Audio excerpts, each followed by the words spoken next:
আসসালামু আলাইকুম। বিডব্লিউটির পক্ষ থেকে আপনাদের সবাইকে স্বাগতম।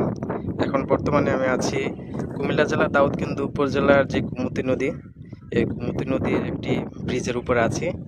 এখন মূলত আপনারা দেখতে পাচ্ছেন যে এখানে যে পানির উচ্চতা, এখানে খুবই ভয়াবহভাবে পানি বৃদ্ধি পেয়েছিল। আশপাশের এলাকাগুলো অনেক গ্রামগুলো প্লাবিত হয়েছিল। বাট এখন গতকালকে থেকে এখানে বৃষ্টি কম হওয়ার কারণে অথবা বৃষ্টি না হওয়ার কারণে আপনারা হয়তো বা দেখতে পাচ্ছেন যে আকাশ অনেকটাই পরিষ্কার, আংশিক মেঘলা আছে। তো পানি উচ্চতা গত 2 দিন যাবৎ অনেক উচ্চতা বেশি ছিল।